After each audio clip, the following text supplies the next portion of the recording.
हे दोस्तों नमस्कार। एक बार फिर से स्वागत है आपके अपने YouTube चैनल देव जी के ट्रिक्स में। तो दोस्तों हम यहाँ पर डेली की तरह 8:50 में हिंदी का फुल टेस्ट यहाँ पर सॉल्व करने वाले हैं। आप देख सकते हैं डेली हमारी क्लास होती है, बेहतर क्लास होती है, एक फुल प्रैक्टिस सेट होता है और हिंदी साहित्य के भी क्वेश्चन आपके यहाँ पर रखे जाते हैं। तो चलिए स्टार्ट करते हैं। गुड इवनिंग सभी को, गुड इवनिंग सभी को। जय हिंद, जय बजरंगबली, जय हिंद, जय भारत। चलिए गुड इवनिंग सभी को, गुड इवनिंग। आवाज़ आ रही है तो थोड़ा सा हंस दीजिए, मुस्कुरा दीजिए, फिर हम लोग क्लास की स्टार्ट करते हैं। चलिए राम राम, राम राम सभी को, राम राम। चलिए तो स्टार्ट किया जाए भाई। चलिए देखिए पहला क्वेश्चन आपसे कह रहा। अच्छा आज का टारगेट कुछ रख देते हैं, है ना। आज का टारगेट भाई आप लोगों के लिए यहाँ पर आपको रख रहे हैं 35 नंबर, ठीक है।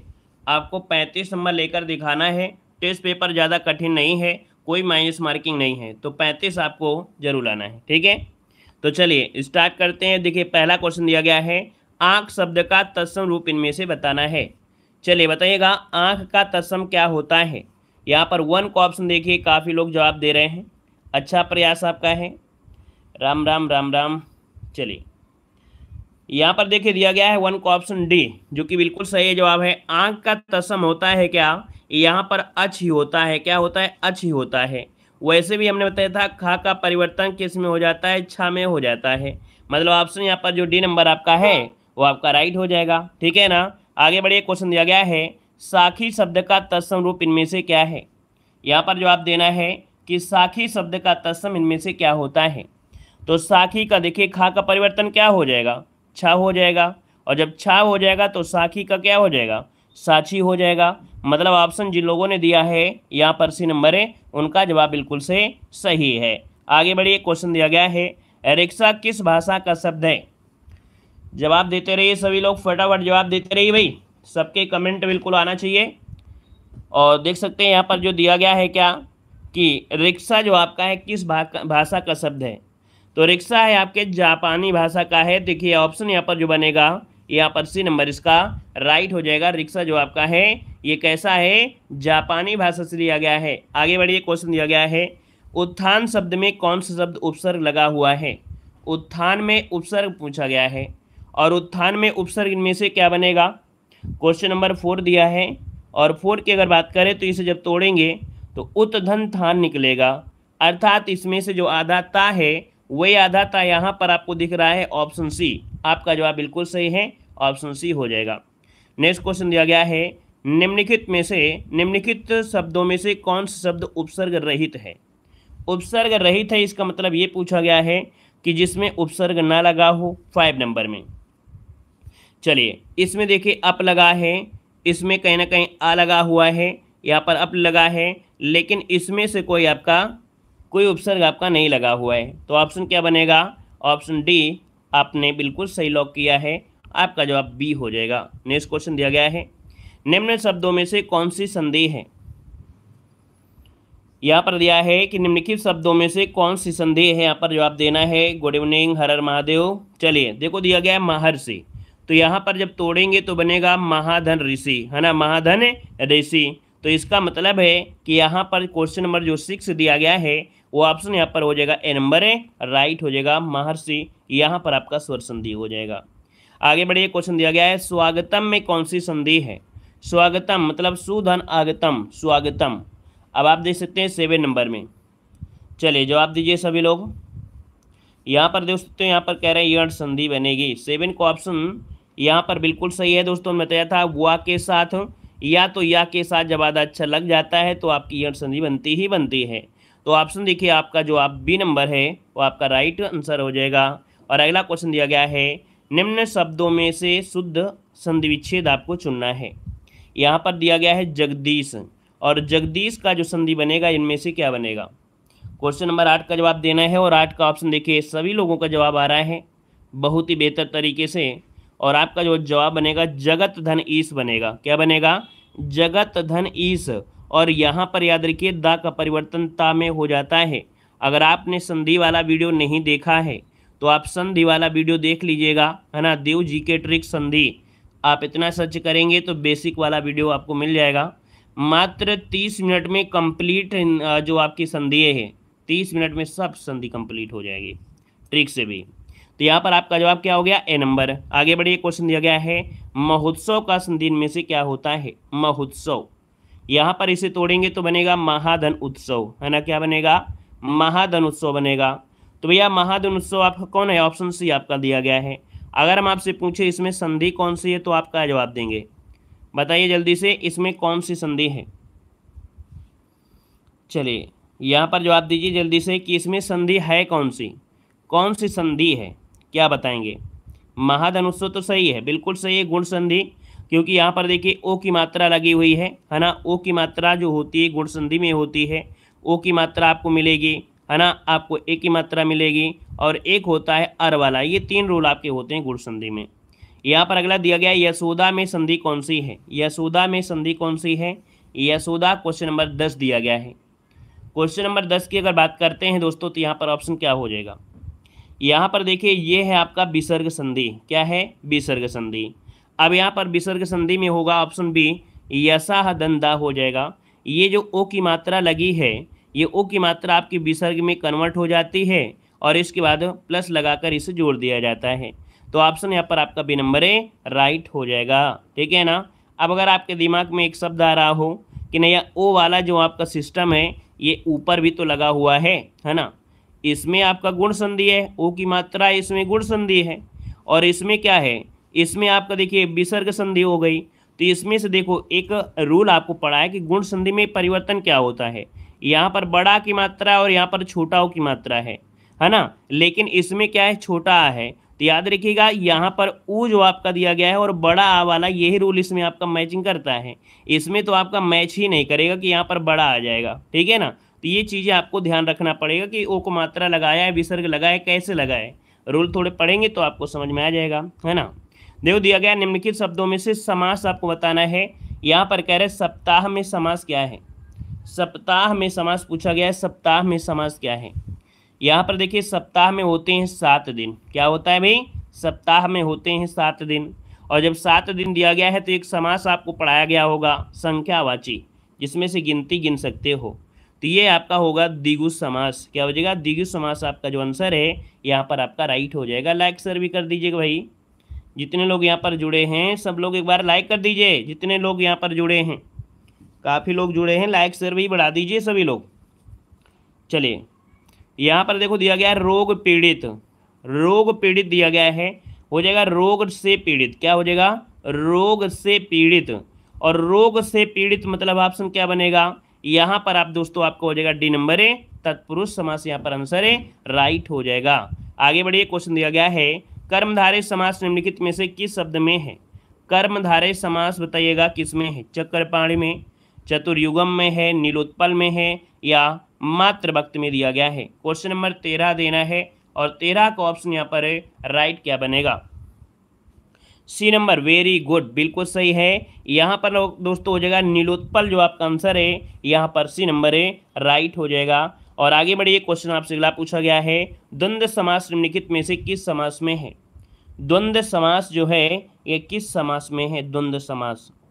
चलिए द्वंद्व समास की अगर बात करते हैं तो दोनों ही पद क्या होते हैं, प्रधान होते हैं। द्वंद्व समास में दोनों ही पद क्या होते हैं, प्रधान होते हैं। अब जब दोनों पद प्रधान होते हैं, यहाँ पर देख सकते हैं जय पराजय, जय पराजय, यही आंसर हो जाएगा, क्योंकि यहाँ पर जय है फिर पराजय है, एक दूसरे के विलोम होते हैं। आपका आंसर यहीं से आपका राइट हो जाएगा। आगे बढ़िए, क्वेश्चन दिया गया है द्विगु समास निम्नलिखित में से किस शब्द में है, द्विगु शब्द समास पूछा गया है अर्थात संख्यावाची है। यहाँ पर संख्यावाची दिया गया है क्या, नीलांबर है, चिड़ीमार है, चौराहा है, रुपया पैसा है। और चौराहा में भैया क्या होता है, चौराहे में क्या होते हैं, यहाँ पर 4 रोड निकली होती हैं, इधर भी जा सकते हैं इधर भी जा सकते हैं, वही चौराहा, अर्थात ऑप्शन सी राइट हो गया। अगला क्वेश्चन है दावाग्नि शब्द का अर्थ इनमें से क्या होता है। चलिए जवाब देना है, दावाग्नि का सही अर्थ इनमें से क्या होता है, दावाग्नि। चलिए दानव लोग रहते हैं जंगल में, है ना, और जंगल में जब आग लगती है तो दानव कहाँ भागेंगे, गांव की तरफ भागेंगे, अर्थात जंगल में लगने वाली आग को बोलते हैं क्या, यहाँ पर दावानल बोलते हैं। ऑप्शन आपका सी हो जाएगा राइट। नेक्स्ट क्वेश्चन दिया गया है किस शब्द का अर्थ मयूर है, किस शब्द का अर्थ मयूर है। चलिए 17 का ऑप्शन देना है। दोस्तों 17 की अगर बात करते हैं तो यहाँ पर जो आपका आंसर है वो आपका राइट क्या हो जाएगा, मयूर का अर्थ क्या होता है। चलिए मयूर का अर्थ दोस्तों याद रखिएगा, सुंदर पंखों वाली लंबी पूंछ। मतलब दोस्तों यहाँ पर हो जाएगा केकी। क्या होता है, केकी। नोट करिएगा, केकी। केकी मतलब होता है सुंदर पंखों वाली लंबी पूंछ। ठीक है, सुंदर पंखों वाली लंबी पूंछ उसे बोलते हैं केकी। तो ये आपका है ऑप्शन ए नंबर राइट बनेगा। आगे बढ़िए, क्वेश्चन आपसे दिया गया है कि पुरंदर शब्द का प्रयोग किसके लिए होता है। पुरंदर शब्द का जो प्रयोग होता है वो किसके लिए होता है। चलिए पुरंदर का अगर बात करें तो क्या हो जाएगा, केकड़ी नहीं है भाई, केकी लिखा था, केकड़ी नहीं लिखा है, क्योंकि क्लास में कोई केकड़ी भी रहता है, चिढ़ाया करते हैं बच्चे, पता नहीं किसी को आवा करते हैं केकड़ी, दीपिका केकड़ी शायद बोला करते हैं। चलिए यहाँ पर देखो दिया है पुरंदर शब्द का प्रयोग किसके लिए होता है। यहाँ पर अगर बात किया जाए दोस्तों तो आपका जवाब इनमें से 18 का ऑप्शन क्या बनेगा। देखिए पुरंदर मतलब होता है ऑप्शन यहाँ पर डी नंबर, इंद्र को कहा जाता है ना, इंद्र जो कि ऑप्शन है यहाँ पर डी नंबर। नेक्स्ट क्वेश्चन दिया गया है, इनमें से कौन सा शब्द पुष्प का पर्यायवाची नहीं है। चलिए पुष्प का पर्यायवाची नहीं है, यहाँ पर जवाब देना है। और दोस्तों देख सकते हैं कि पुष्प का जो पर्यायवाची होता है वो कुसुम होता है, प्रसून होता है, सुमन होता है, लेकिन अनंग नहीं होता है ना। अब ये बताइएगा अनंग होता है तो किसका होता है, जल्दी से बताइए। चलिए सभी लोग बताइएगा, अनंग पर्यायवाची होता है किसका होता है, अनंग पर्यायवाची जो होता है किसका होता है। चलिए अनंग पर्यायवाची किसका होता है, सर्प का तो नहीं होता भैया, नहीं सर्प का नहीं होता भैया, कामदेव का होता है, बिल्कुल सही है। ये दोस्तों याद रखिएगा, कामदेव का पर्यायवाची है, अनंग होता है, मनोज होता है ना, मदन होता है, मनसिज होता है, रतिपति होता है। तो यहाँ पर आंसर आपका सी हो जाएगा। यहाँ पर दोस्तों दिया गया अगला क्वेश्चन, निम्नलिखित वाक्य के लिए प्रयुक्त उचित शब्द इनमें से क्या है। कह रहा है ज्ञान प्राप्ति की इच्छा रखने वाला, ज्ञान प्राप्ति की इच्छा रखने वाले को क्या कहते हैं। बताइएगा कि ज्ञान प्राप्ति की इच्छा रखने वाले को क्या कहा जाता है। ज्ञानी कहते हैं, ज्ञाता कहते हैं, जिज्ञासु कहते हैं, या आपका ज्ञानवान कहेंगे। तो दोस्तों याद रखिएगा कि ज्ञान प्राप्ति की इच्छा रखने वाले को, जब इच्छा रखने वाला है तो आपका जिज्ञासा, क्या हो जाएगा, जिज्ञासा। ऑप्शन आपका बनेगा यहाँ पर आपका सी नंबर। आगे बढ़िए, क्वेश्चन दिया गया है कि जो किए गए उपकार को ना मानता हो, जो किए गए उपकार को ना मानता हो उसे क्या कहते हैं। चलिए जो किए गए उपकार को नहीं मानता है, तो दोस्तों यहाँ पर देखो क्या दिया गया है, नहीं शब्द दिया गया है। तो हमने बताया था नहीं शब्द आपको ध्यान भी देना पड़ेगा ऑप्शन में। यहाँ पर देखिए ना शब्द यहाँ पर भी दिया गया है। तो किए गए उपकार को ना मानने वाले को कृतघ्न कहते हैं, और किए गए उपकार को मानने वाले को कृतज्ञ कहते हैं, है ना। तो ऑप्शन क्या बनेगा, यहाँ पर ए नंबर राइट हो जाएगा। आगे बढ़िए, क्वेश्चन दिया गया है कि जो हर समय दूसरों के दोष खोजता हो, जो हर समय दूसरों के दोष खोजता हो उसे क्या कहते हैं। आलोचक, परनिंदक, सर्वनिद्रक या परछिद्रान्वेषी। दोस्तों यहाँ पर 22 की अगर बात कर लिया जाए तो ऑप्शन आपका यहाँ पर डी हो जाएगा, परछिद्रान्वेषी। आंसर डी राइट हो जाएगा। आगे बढ़िए, क्वेश्चन दिया गया है सौतेली माता के लिए प्रयुक्त शब्द इनमें से क्या है। सौतेली माता के लिए प्रयुक्त शब्द इनमें से क्या है। सौतेली माता, दोस्तों यहाँ पर सौतेली माता जो होती है उसे विमाता कहते हैं, कुमाता कहते हैं, जामाता कहते हैं, या सुमाता कहते हैं। तो कुछ लोग तो कहेंगे जामाता, जमाता नहीं कहेंगे भाई। यहाँ पर दोस्तों याद रखिएगा कि सौतेली माता को विमाता कहा जाता है। क्या कहते हैं, विमाता। यहाँ पर आंसर जो आपका बनेगा वो आपका ए नंबर इसका राइट हो जाएगा। और आगे बढ़िए, क्वेश्चन आपसे दिया गया है कि जिसे जीता ना जा सके। चलिए बताइएगा कि जिसे जीता ना जा सके उसे क्या कहते हैं। जवाब देते रहिए, फटाफट जवाब देते रहिए सभी लोग। और यहाँ पर दोस्तों दिया गया है, यहाँ पर जिसे जीता ना जा सके उसे कहते हैं ऑप्शन डी, याद रखिए, दुर्जेय। क्या कहते हैं, दुर्जेय। यहाँ पर जो ऑप्शन बनेगा आपका वो आपका डी वाला राइट आंसर इसका हो जाएगा, सी नहीं है। यहाँ पर दोस्तों यहाँ पर दुर्जेय होता है, ये अजय मतलब होता है अमर, है ना, जो अमर हो जाता है उसे कहते हैं। लेकिन यहाँ पर क्या है, जिसे जीता ना जा सके तो उसे दुर्जेय कहते हैं। आगे बढ़िए, क्वेश्चन दिया गया है कि जो इंद्रियों से परे हो उसे क्या कहते हैं। जो इंद्रियों से परे हो उसे क्या कहते हैं। यहाँ पर क्वेश्चन नंबर 25 देना है, और 25 का भी ऑप्शन देखिए यहाँ पर आ रहा है, सॉरी गड़बड़ हो गया क्या, रुकिए, एक मिनट एक मिनट एक मिनट एक मिनट एक मिनट एक मिनट। जिसे जीता ना जा सके दोस्तों, अजय ही इसका आंसर होगा। ठीक है, देखिए आप लोगों ने सबने सही किया था, हमसे ही गलती हो रही थी।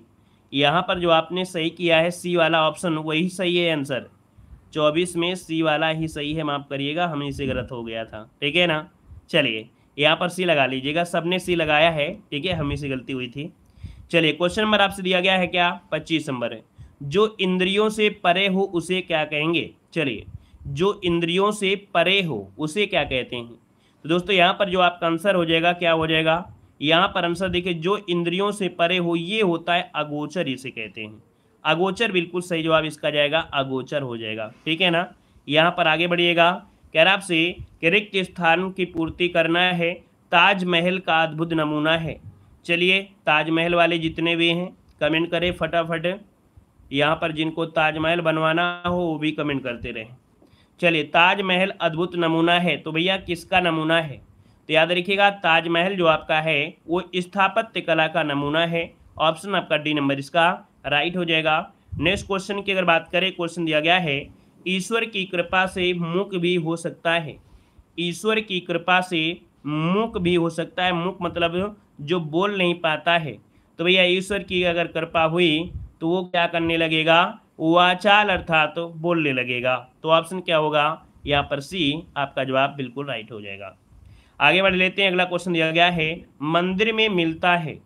तो मंदिर में मिलता है प्रसाद, और प्रसाद जो लिखा जाएगा किस प्रकार से सही लिख सकते हैं। मंदिर में प्रसाद मिलता है, तो ऑप्शन देखिए डी वाला यहाँ पर ऑप्शन आपका राइट हो जाएगा। ये प्रसाद आपको बिल्कुल ओरिजिनल प्रसाद आपका है, ऑप्शन डी यहाँ पर राइट हो जाएगा, है ना। और आगे बढ़ लेते हैं, अगला क्वेश्चन आपसे दिया गया है, मनुष्य एक प्राणी है। मनुष्य एक सामाजिक प्रणाली है, मतलब प्राणी है, या ऐतिहासिक प्राणी है। तो आप कहेंगे जो मनुष्य एक सामाजिक प्राणी है, तो यहाँ पर आंसर आपका जो पहला है वही आपका आंसर है, यहाँ पर राइट हो जाएगा, है ना। आगे बढ़ लेते हैं, अगला क्वेश्चन दिया गया है, राम कलम से लिखता है वाक्य में किस कारक का प्रयोग हुआ है। राम कलम से लिखता है, तो यहाँ पर देखिए 30 नंबर आपका क्या बनेगा। चलिए यहाँ पर देखिए आपका आंसर क्या हो जाएगा, करण से के द्वारा, है ना, से द्वारा, या कह सकते हैं कलम के द्वारा, या कह सकते हैं से। तो यहाँ पर जो आंसर है वो आपका करण यहाँ पर आंसर है, राइट हो जाएगा। आगे बढ़िए, क्वेश्चन दिया गया है, जो विद्वान होते हैं वे विनयी होते हैं, है ना। मतलब जो विद्वान होते हैं विनयी होते हैं, इसका वाक्य पूछा है कि जो वाक्य है कैसा वाक्य है। यहाँ पर ये जो वाक्य है दोस्तों कैसा है, सरल है, मिश्र है, संयुक्त है, या इनमें से कोई नहीं। एक शब्द तो यहीं से आपको दिख रहा है 31 वाले में, है ना, कि यहाँ पर दोस्तों जो दिया है और यहाँ पर कॉमा भी दिया है, जो विद्वान होते हैं वे विजयी होते हैं, ये ऑप्शन बी वाला पर जाएगा, मिश्र वाक्य ये आपका आंसर हो जाएगा। दोस्तों मिश्र वाक्य की पहचान आपको मालूम होगा कि आपको यहाँ पर की मिलेगा, जो मिल सकता है ना, क्योंकि मिल सकता है, क्या मिलेगा, क्योंकि शब्द भी आपको मिलेगा, जितना मिलेगा उतना मिलेगा, जैसा वैसा, जब तब, जहाँ वहाँ, जिधर उधर, आदि, तो, इद्यति, पद्यति, ये सब जो आपके आते हैं ये आपके मिश्र में आते हैं। ठीक है, आगे बढ़िए, क्वेश्चन दिया गया है, कह रहा आपसे निम्नलिखित वाक्यों में से शुद्ध वाक्य का चयन करना है।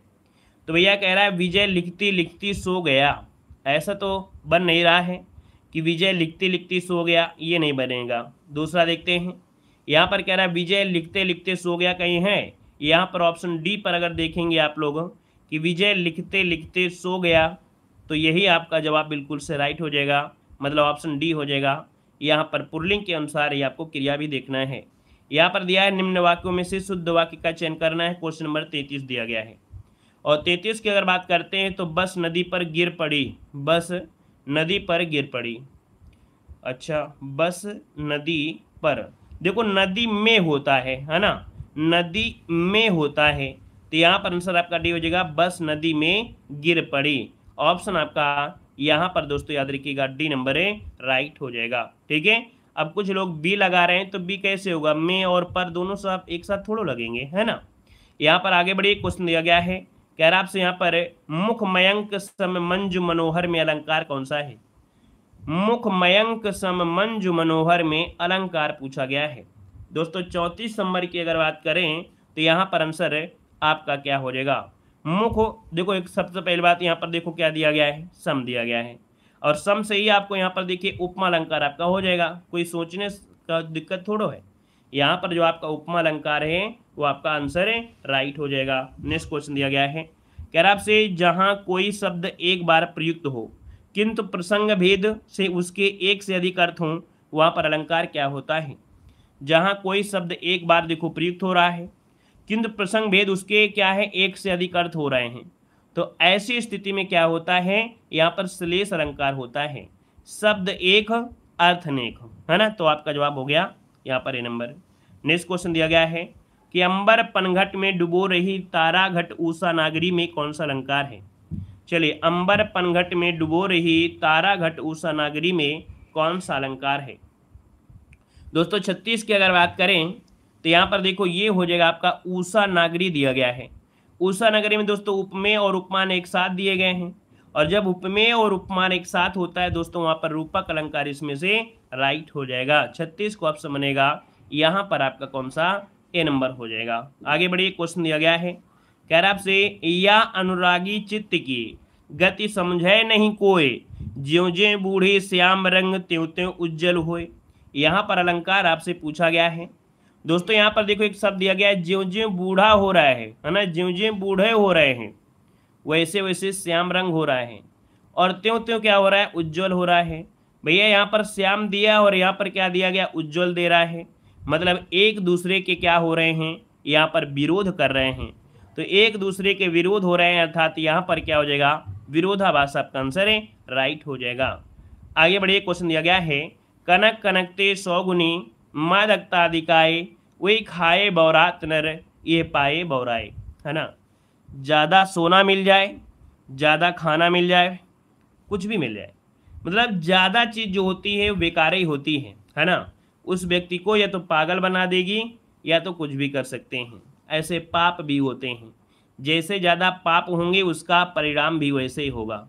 तो दोस्तों यहाँ पर देखिए 38 का जो ऑप्शन दिया गया है वो आपका यहाँ पर जवाब हो जाएगा, यमक अलंकार हो जाएगा, कनक कनक एक साथ भी आपको मिलेगा। यहाँ पर आगे बढ़िए, क्वेश्चन दिया गया है, रहमन पानी राखिए बिन पानी सब सुन, और पानी गए न उबरे मोती मानुष सुन। इसको तो आपने हमेशा राह चलते क्वेश्चन पढ़ा भी होगा। देखिए पानी शब्द यहाँ पर दिया है, और इस पानी के 3 अर्थ भी यहाँ पर दिए हैं, मोती, मनुष्य और यहाँ पर आपका चून।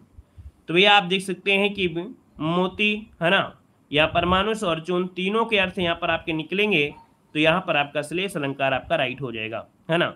यहाँ पर अगला क्वेश्चन दिया गया है, श्रृंगार रस का स्थायी भाव पूछा गया है, और कुछ लोग यहाँ पर इतने अच्छे लोग हैं कि जवाब पहले ही से यहाँ पर दे चुके हैं।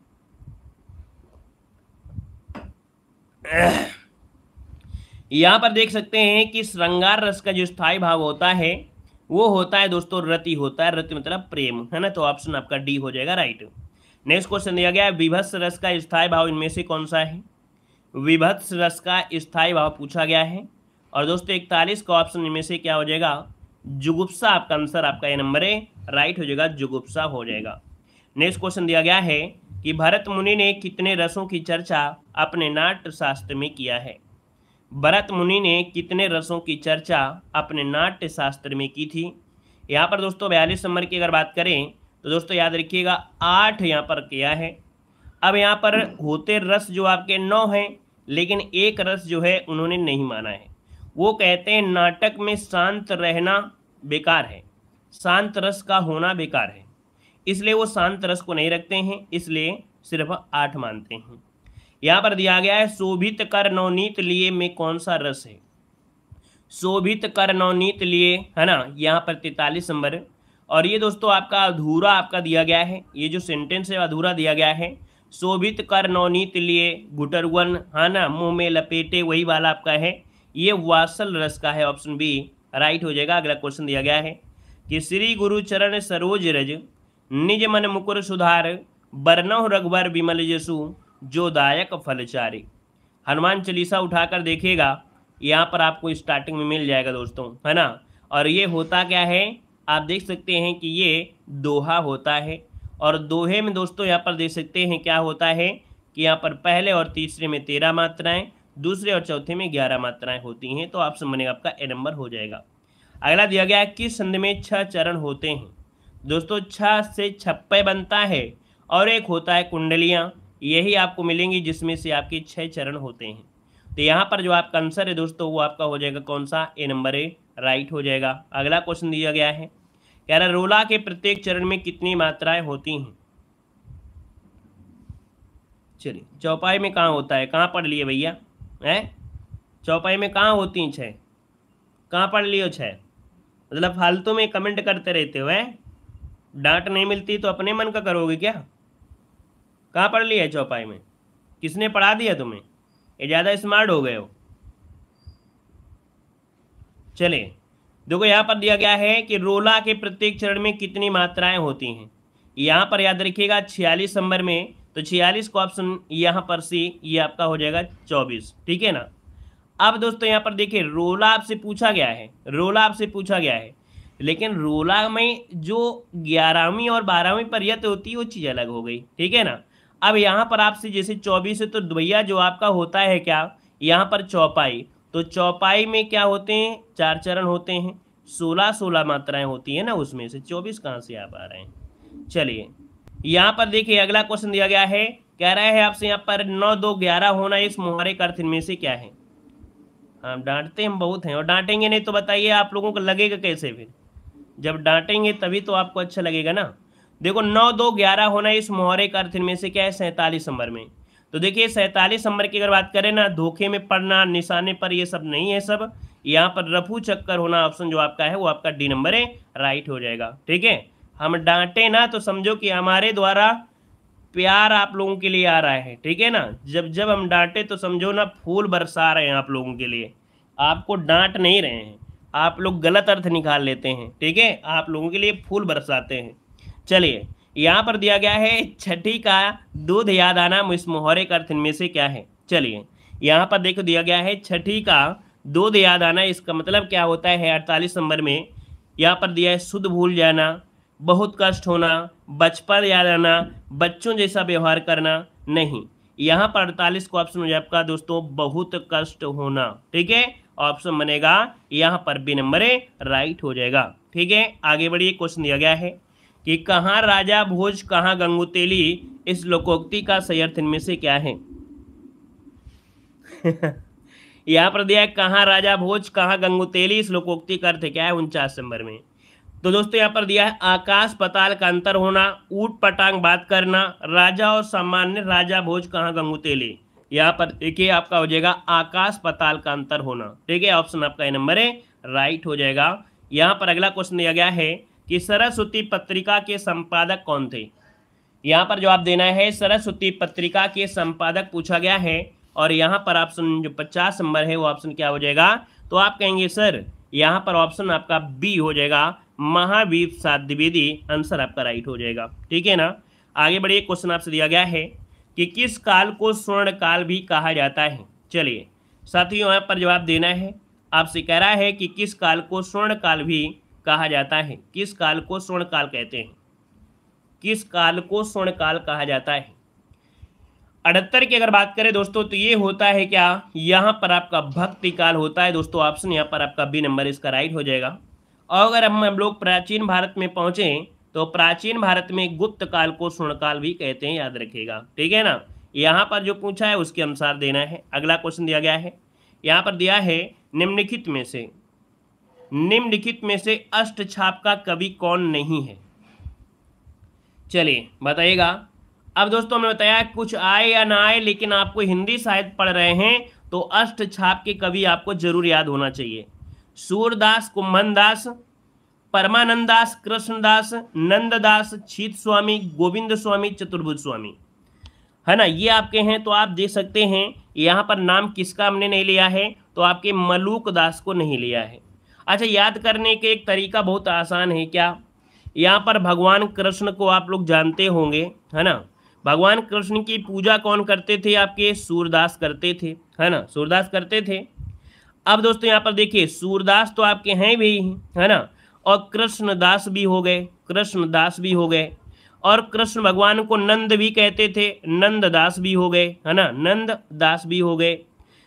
कृष्ण भगवान ने क्या किया था कि वो जो पहाड़ उठा लिया था छाता की तरह, तो भैया छाता से हो जाएगा छीत स्वामी। क्या हो जाएगा? छीत स्वामी। इनको चतुर्भुज रूप में भी आपने देखा होगा, और इनको हर गोविंदा हर गोपाला भी कहते हैं, तो भैया गोविंद स्वामी भी हो गया। कितने अच्छे अच्छे नाम हैं, कितने प्यारे नाम हैं। कभी अकेले में शांतिवान भावना से देखना पढ़ना तो बहुत आसान लगेगा, और लगेगा कि भगवान कृष्ण के अवतार की बात हो रही है, वही आठों आपके हैं। ठीक है, तो याद रहेगा, आगे बढ़िएगा। कह रहे हैं निम्नलिखित में से कौन सा एक उपन्यास जैनेन्द्र द्वारा रचित है? बताइए कौन सा एक उपन्यास जैनेन्द्र के द्वारा रचित है।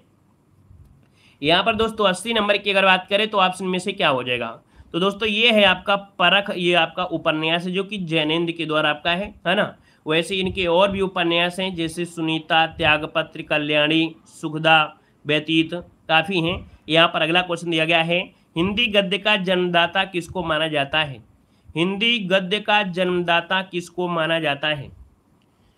यहाँ पर दोस्तों अगर बात करें 81 नंबर में, तो 81 का जो ऑप्शन बनेगा वो आपका सी हो जाएगा, भारतेंदु हरिश्चंद्र। ठीक है, भारतेंदु हरिश्चंद्र इसका आंसर जो आपका है यहाँ पर राइट हो जाएगा। और अगला क्वेश्चन दिया गया है, गीतांजलि के रचयिता कौन है? गीतांजलि के रचयिता पूछा गया है 82 नंबर में, और गीतांजलि के रचयिता दोस्तों इनमें से क्या हो जाएंगे? रविन्द्रनाथ टैगोर आपका जो आंसर है यहाँ पर राइट हो जाएगा। आगे बढ़ते क्वेश्चन दिया गया है, सूरदास की भक्ति भावना कैसी है? यहाँ पर दोस्तों देख सकते हैं कि जो सूरदास की भक्ति भावना है वो आपकी कैसी थी।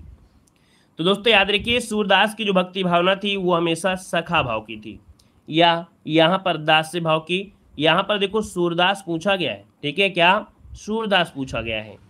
हम यहाँ पर अगर तुलसीदास बोल देते हैं भैया तुलसीदास, तो तुलसीदास कहते हैं आप लोग दास भाव के।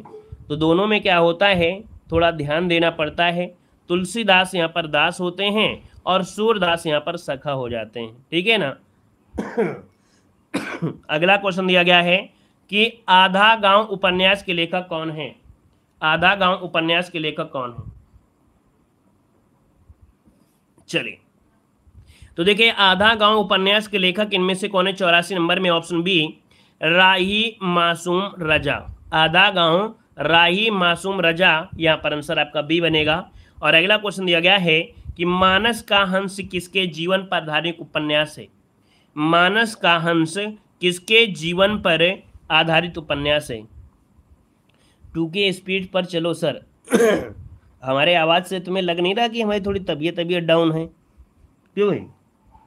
हमारी आवाज़ से आपको नहीं लग रहा है कि हमारी थोड़ी तबीयत डाउन है और आप लोग 2 की स्पीड से दौड़ाएंगे तो फिर गर्मी में लूक नहीं लग जाएगी?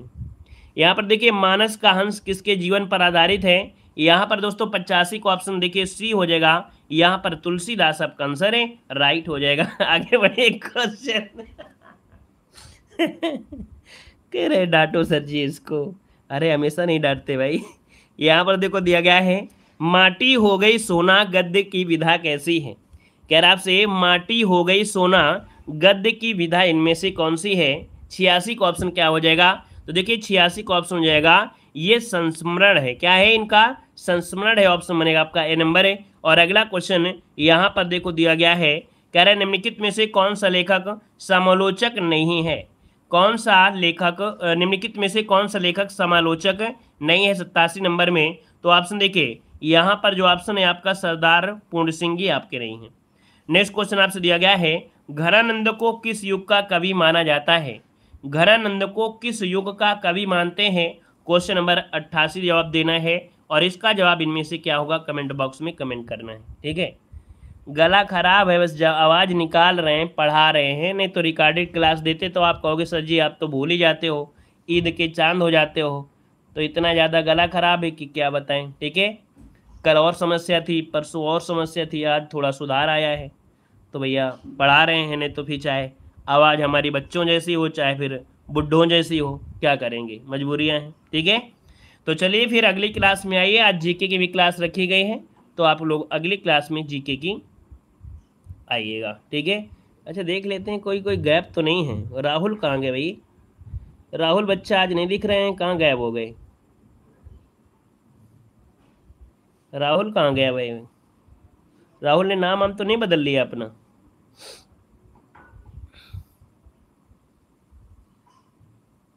कंग्रेचुलेसन सर, ये किस लिए?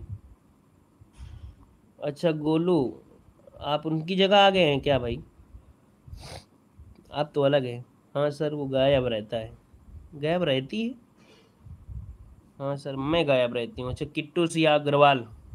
चलिए, किट्टू सिया अग्रवाल, तुमने किट्टू बाद में रख लिया, सिया अग्रवाल किट्टू कर लिया। अच्छा नाम पहले था, किट्टू सिया अग्रवाल, कितना अच्छा नाम था। शादी हो गई हमारी, 4 4 शादियाँ हो गई हैं। शादी के पीछे पड़े रहते हो, हमारे पता नहीं शादी के पीछे क्या पड़े रहते हो। पढ़ाए रहे, प्यार से पढ़िए, शादी हो जाएगी तो भी 6 महीना के लिए गायब हो जाएंगे। तभी आप कहोगे अल्लो सर जी धोखा दे दिया, आप तो शादी के चक्कर में हमारी पढ़ाई बर्बाद कर दी, है ना। चलिए, धन्यवाद। आइए फिर अगली क्लास में, अगली क्लास जो आपकी है वो आपकी जीके की है, ठीक है। धन्यवाद, जय हिंद।